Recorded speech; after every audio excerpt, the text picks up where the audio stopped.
Porém, queridos, eu acredito que nesse período, aproximadamente há 2 ou 3 semanas após o mês de dezembro, no calendário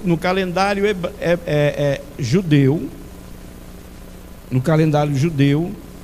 Maria começa então a entrar no primeiro estágio de uma inseminação celestial. Nós conhecemos a inseminação natural de uma gravidez, quando um homem coabita com a sua mulher e juntos eles mantêm um ato conjugal. Nós também conhecemos que existe, com o avanço da tecnologia, sabemos que tem a inseminação artificial. Mas a inseminação a qual gerou o nosso Salvador, ela foge destas duas naturezas. Ela é uma inseminação espiritual. E como o espiritual se transforma através de algo que a ciência chama de transubstanciação, como que pode alguma coisa que está no plano espiritual, de repente então se materializar? Eu quero dizer para você que está aqui, para você que está me assistindo, isso para a ciência chama-se transubstanciação. É possível sim algo que é abstrato, que não é palpável, é possível sim que isso se transforme em algo palpável, em algo físico. A ciência chama isso de transubstanciação.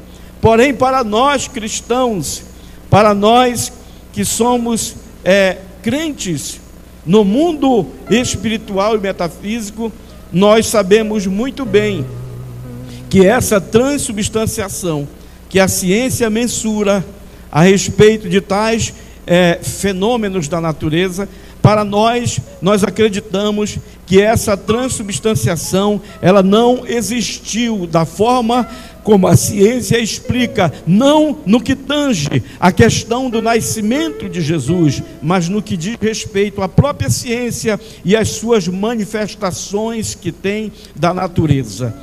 Esta aqui então foi exatamente uma gravidez miraculosa de cunho espiritual, metafísico e sobrenatural. Agora isso é só para quem crê. Se você não crê, problema seu. Eu creio, porque eu acredito no poder, na eficiência, na eficácia e na veracidade do mundo metafísico, sobrenatural, espiritual, que muitas vezes nós não conseguimos tocar com a faculdade da nossa cabeça, da nossa mente.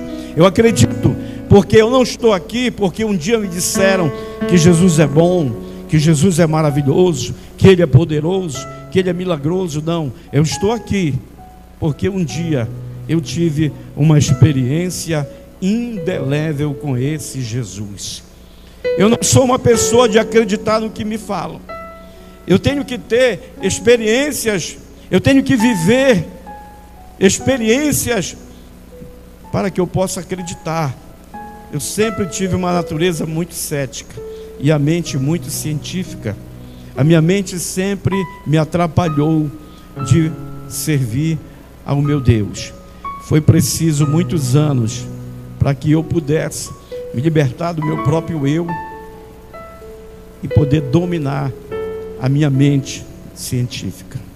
Mas hoje, já bem nutrido de muitos conhecimentos que a vida me proporcionou ao longo dos anos, eu posso dizer para você que assim como eu acredito na transubstanciação espiritual do arrebatamento, que nos transformará em corpos glorificados e atingiremos e sairemos do campo físico para o campo espiritual, do mundo físico para o mundo espiritual, eu também acredito na transubstanciação espiritual, não a científica, de que verdadeamente o Espírito Santo de Deus não precisou de um espermatozoide humano para gerar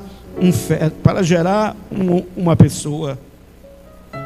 Não, eu não preciso. Eu não tenho como duvidar.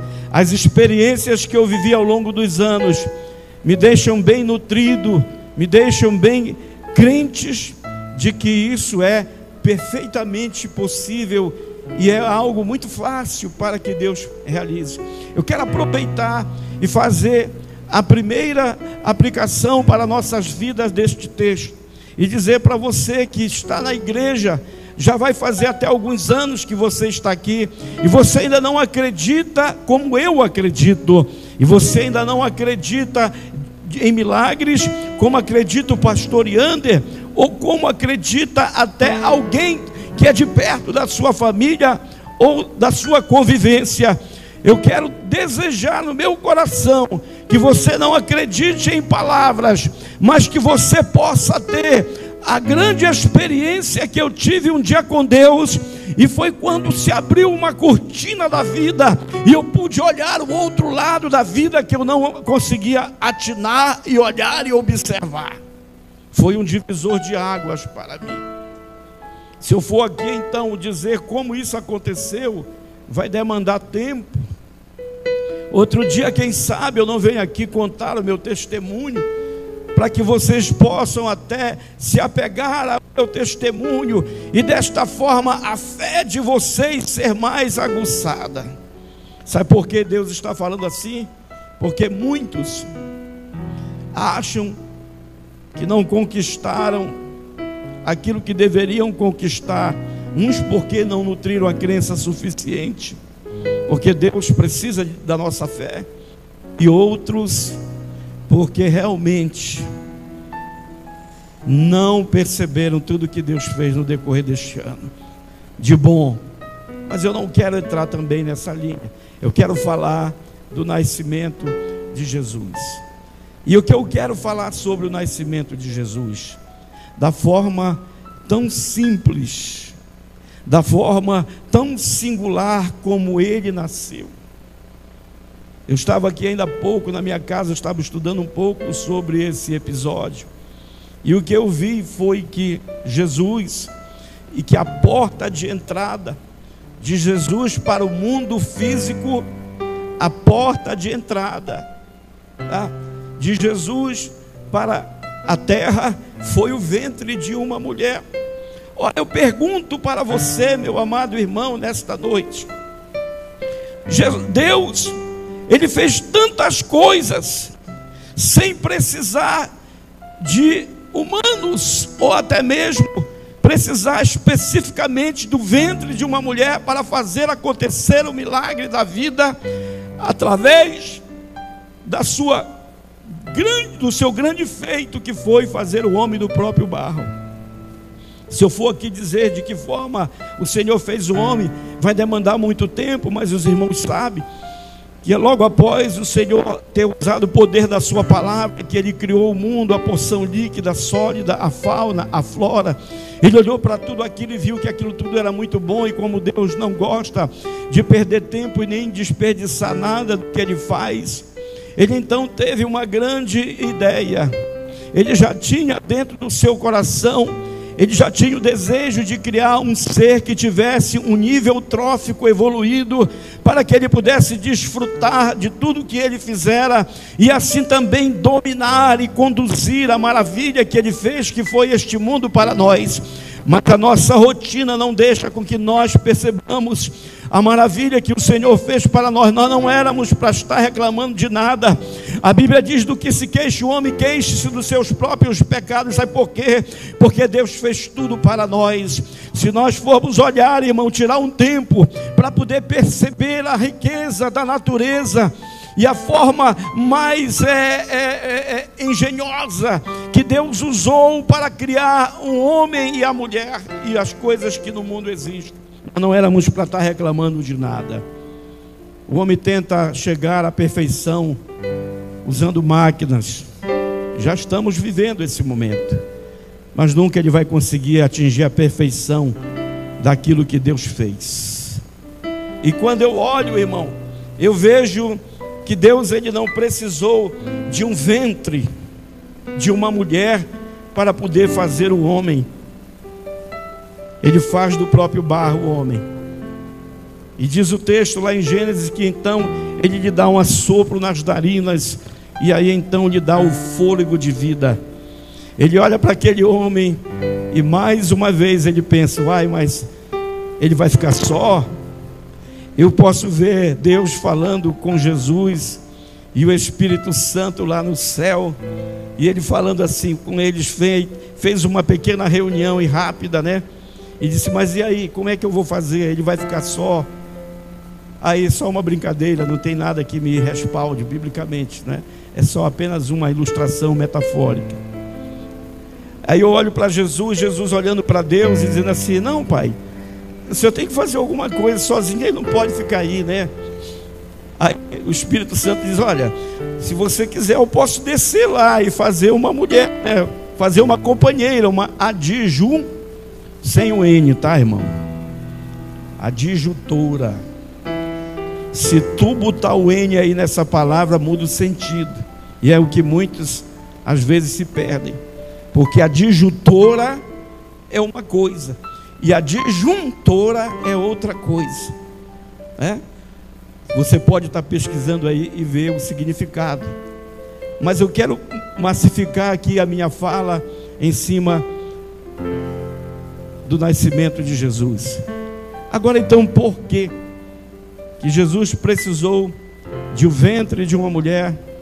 Ou melhor, perdão, por que Deus precisou do ventre de uma mulher agora para fazer Jesus Cristo vir ao mundo? Ah, queridos e queridas, isso aí tem um sentido muito importante para nossas vidas. Deus, quando então ele resolve trazer da forma humana para o seu único filho e usar o ventre de uma humana, ele teve o cuidado de escolher uma das mais humildes e menos influente e menos conhecida mulher que pudesse existir na terra. E ele escolheu quem? Maria. Se nós formos puxar aqui, né, a biografia de Maria, nós vamos ver que ela era uma simples mulher do lar, esposa de um operário que exercia uma função subalterna, que não tinha qualificação nenhuma, que era, apesar de tudo isso, tão importante para aquele tempo, que era a profissão de carpintaria. Até hoje, as profissões subalternas, elas são olhadas com preconceito. Quantas e quantas vezes eu mesmo não sofri esse preconceito, porque eu sou um metalúrgico, mas meu nível é técnico, de ser muitas vezes humilhado e colocado para o canto, porque aquela sala ali só podiam entrar os engenheiros.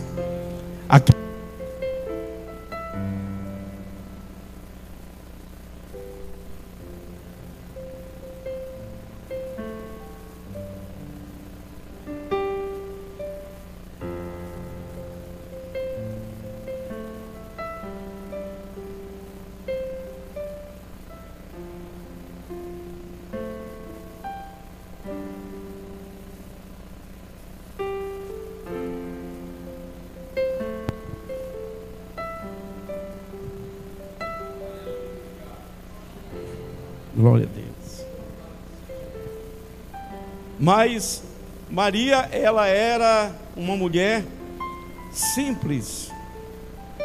Ela era uma mulher que ela não era vista pela sociedade. José, um homem simples, um anônimo, que não era visto pela sociedade. Tamanha era a importância que eles exerciam, mas eles não eram vistos. Então Deus teve a ideia de pegar e fazer com que Jesus viesse do ventre de uma anônima, de uma mulher que para a sociedade ela não representava absolutamente nada.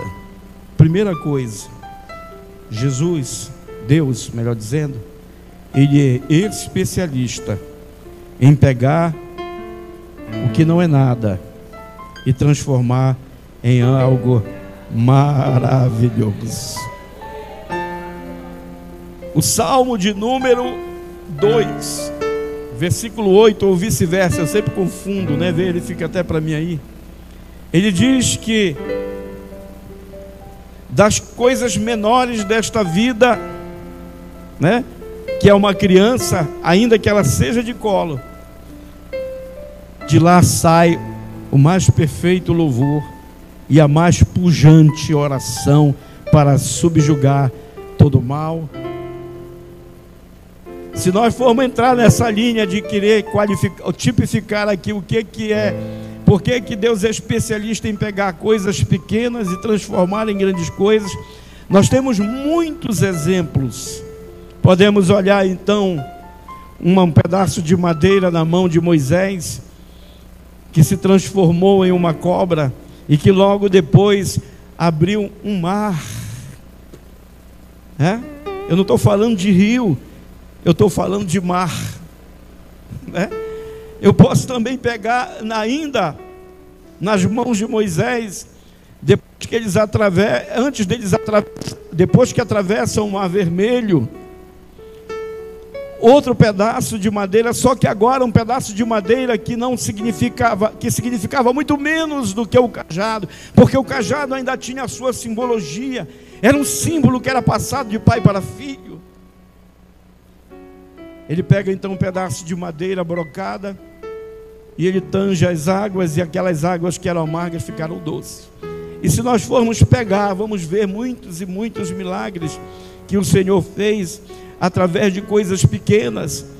Os próprios 300 soldados de Gideão, eu já preguei aqui sobre isso, né?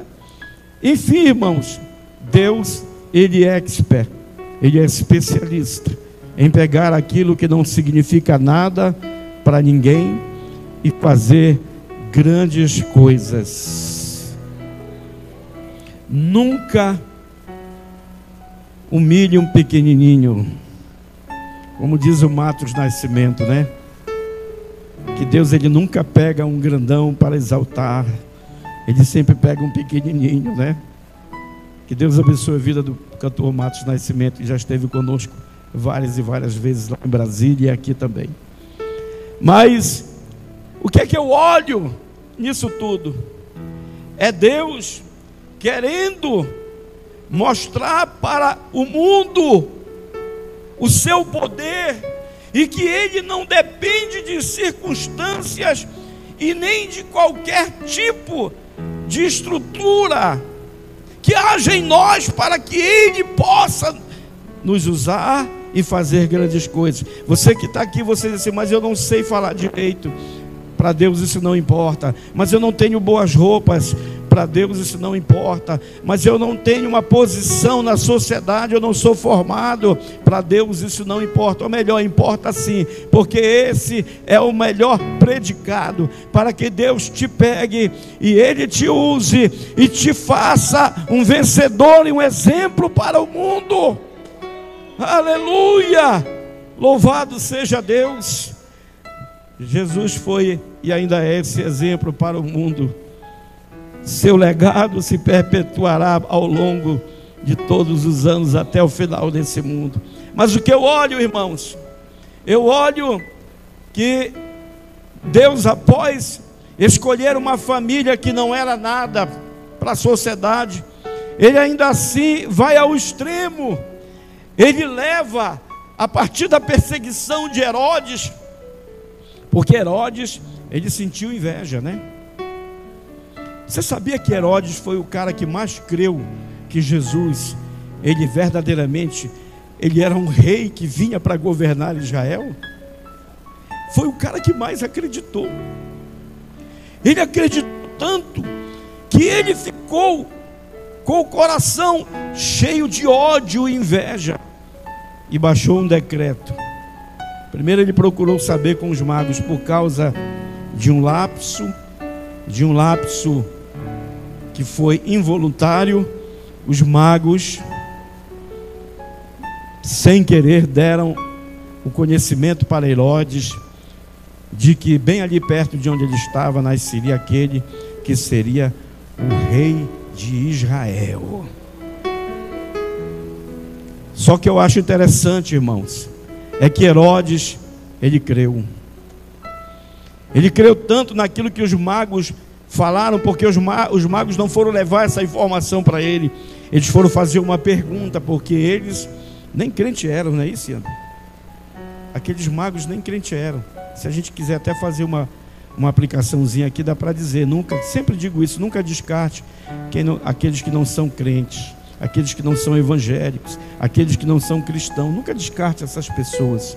Porque se nós formos pegar aqui na Bíblia, nós vamos ver vários exemplos de pessoas que não faziam parte do povo de Deus e que Deus pegou para usar. Eu quero dizer para você que está aqui, ou que você que está me vendo aí pelas redes sociais, se Deus usar até um satanista para te ajudar, trazendo aquilo que você precisa, ora, apresenta para Deus e receba, porque Deus usa quem Ele quer. Se Ele quiser usar, Ele pode usar até um satanista para te abençoar, fazer quem Ele quer. Mas aí Deus chega ao extremo, pegou o ventre de uma mulher anônima, que não significava nada para a sociedade, que não tinha o sangue azul, que não fazia parte de uma família tradicional, não fazia parte de uma família de doutores, não eram ricos e nem faziam parte, nem eram ligados a ninguém que fosse influente. E ele vai ao extremo. De que forma? Ele leva ela para ter esse neném numa estrebaria. Você sabia que tem muita gente que não sabe até hoje o que é estrebaria? Exatamente pelo descaso de não querer aprender as coisas da Bíblia, que o ser humano tem isso naturalmente. A gente quer mais as coisas do mundo e até do diabo do que as coisas de Deus. Eu sempre digo que nós temos dificuldades em acreditar, em se interessar mais nas coisas de Deus, não é? Você não chegou aqui da noite para o dia. Você primeiro tentou usar todos os recursos que você tem no mundo. Quando você viu que esses recursos se esgotaram, aí você veio para cá. Aí você veio para Jesus, né? Porque ninguém quer ser crente, porque a ideia que as pessoas têm, o paradigma de ser crente aí fora é que nós somos reacionários.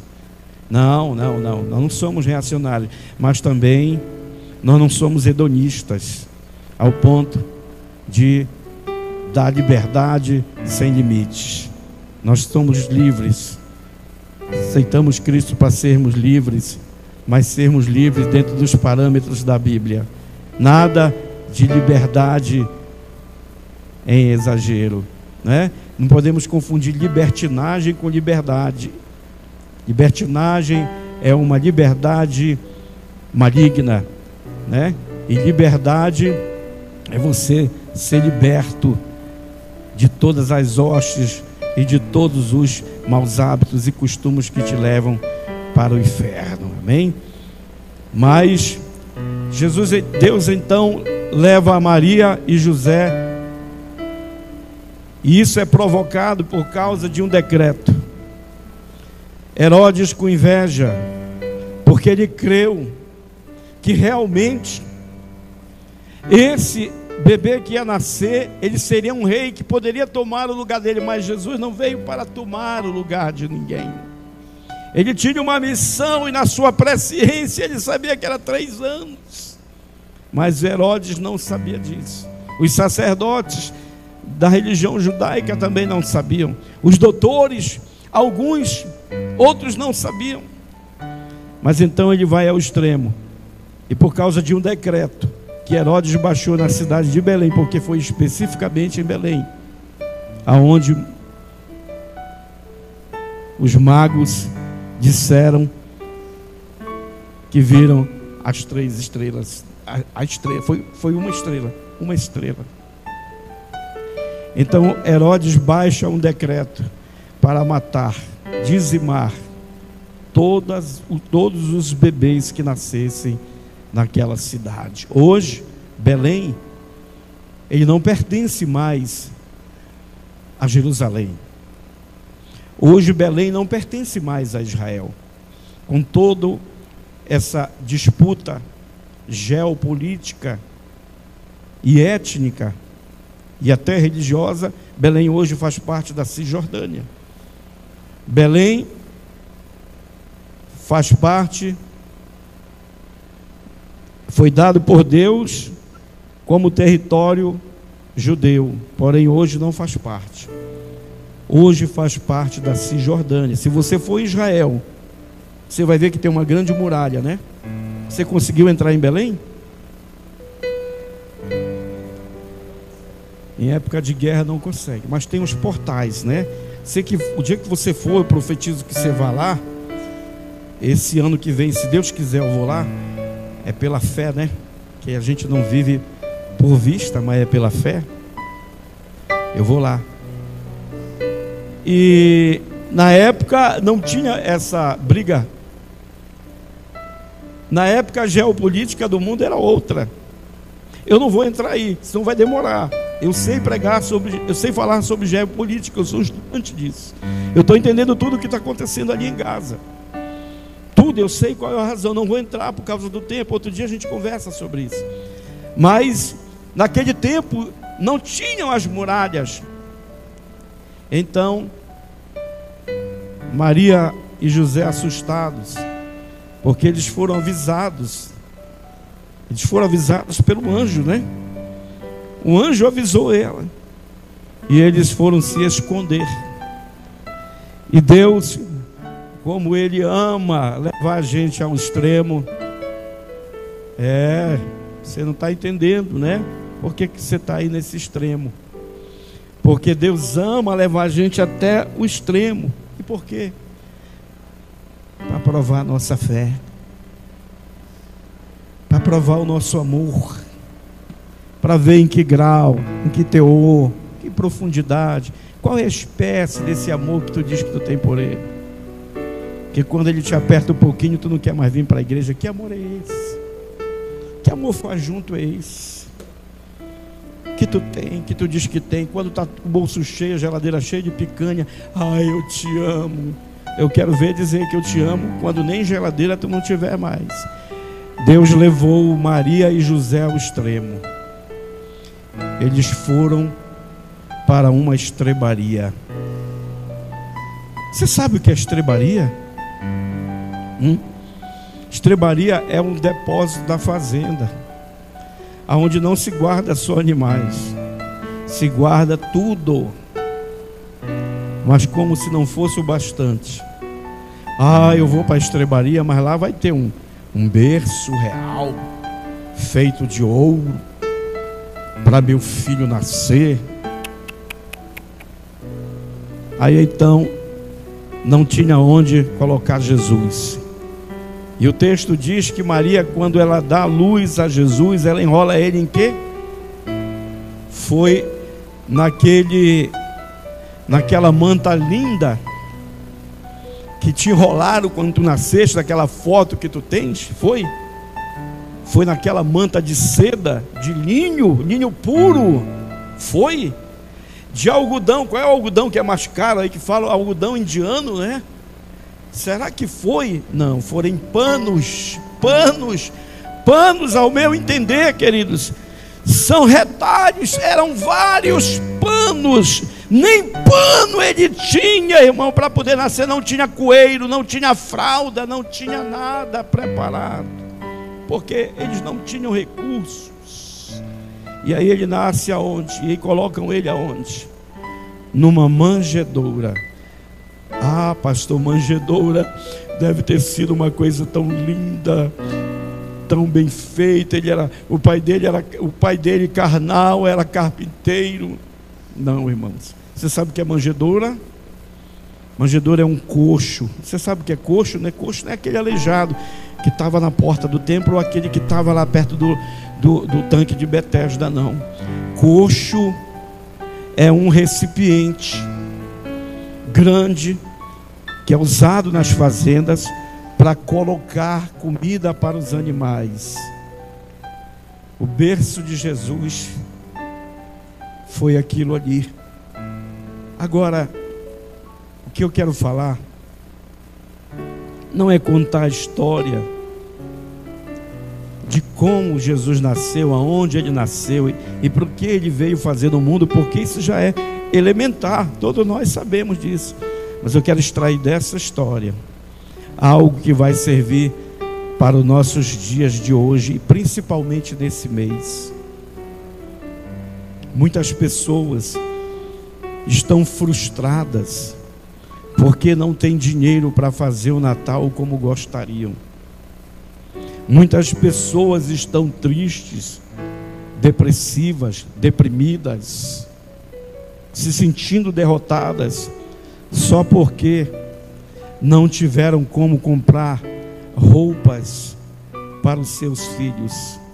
Mas a culpa não é minha, a culpa não é do pastor Ian de você estar assim, a culpa não é de Deus de você estar assim, a culpa é de alguém chamado, eu não sei nem se eu devo falar, alguém chamado de Nicolau, que era uma pessoa muito boa, ele era muito bonzinho, verdade, ele era um santo homem de Deus, mas então, alguém que eu ainda não estudei a fundo, e isso não é relevante para aquilo que Deus quer falar, quem foi essa pessoa que depois de Nicolau, teve a ideia de fazer uma figura chamado Papai Noel. Papai Noel não tem nada a ver com o verdadeiro sentimento do Natal. Mas pastor, eu fui criado numa família em que a mamãe, quando chega esta época, ela arma a nossa árvore de Natal. E eu sempre foi ensinado para nós que Papai Noel, ele vai trazer um presente. Eu quero fazer igual com meus filhos, irmão. Isso aí é o lado enganoso e profano desta festa que nos deixa alienado. Sabe por quê, irmão? Porque isso nos impele a gastar e consumir. E é isso que o diabo quer: o consumismo, o materialismo. Porque se você não conseguir, você vai ter que usar de algum meio para conseguir. E se você não conseguir, ainda que por meios escuros, alimentar os caprichos do lado profano desta festa, você vai ficar mal. E você não vai querer mais nem vir para a igreja. Essa igreja aqui era para estar cheia. E por que não está? Porque muita gente está frustrado. Porque ele foi ensinado a colocar em evidência o lado profano. E essa festa não tem nada a ver com comprar presentes e fazer comidas. Agora, é tão diabólico o que a sociedade e que o mundo impõe para nós sobre essa festa, a festa do Papai Noel, que o que é mais interessante, não num bom sentido, é que o aniversariante desta festa não é seus filhos, não é você. Quem é o aniversariante dessa festa? É Jesus. E olha, eu aprendi uma coisa: quando a gente está fazendo aniversário, não é a gente que dá presente, a gente ganha presente. E por que é que no aniversário de Jesus muitos querem ganhar presente? Irmãos, já tem alguma coisa começar a estar errado por aí. Porque o Natal não é ganhar presente, o Natal não é dar presente para pessoas, o Natal é presentear o aniversariante. E este aniversariante é Jesus. E por que que você está aí triste? Porque você não ganhou um presente? ou porque você não teve recurso para dar um presente como você gostaria, sabe qual é o melhor presente desta festa que você pode dar? O seu amor por Cristo, o seu testemunho de fidelidade a Cristo, porque o presente que o Senhor gosta de receber, ele não está aqui no mundo físico, ele está no teu coração, ele está na tua alma, ele está na tua mente. Então para com essa bobagem de querer receber presente, de querer dar presente para pessoas. Você até pode fazer isso, não tem nenhum pecado nisso, mas presenteie o verdadeiro aniversariante desta festa, que é Jesus Cristo de Nazaré. É Ele que você tem que presentear. Trate de colocar um sorriso no rosto, porque mesmo assim, mesmo ele sendo aniversariante, foi Ele quem te deu um presente este ano.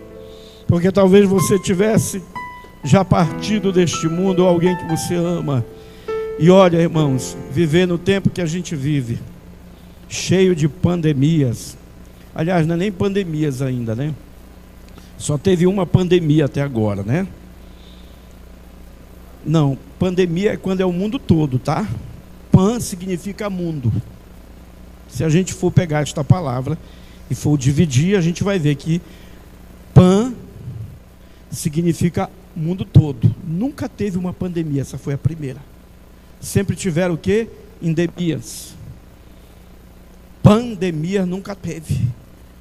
E viver em meio a uma pandemia, estar aqui para contar as primaveras, esse é o maior presente de Natal que nós podemos receber. Eu teria muito mais para falar, mas o tempo não dá. Eu quero fazer um apelo a você que está aqui, você que está me ouvindo. Deixa de lado o profano da festa de Natal. Vamos nos pautar ao verdadeiro sentido do Natal, que é presentear o aniversariante com a nossa vida. Dê a sua alma para Jesus como um presente para Ele. Dê para Jesus o seu testemunho de vida como um presente.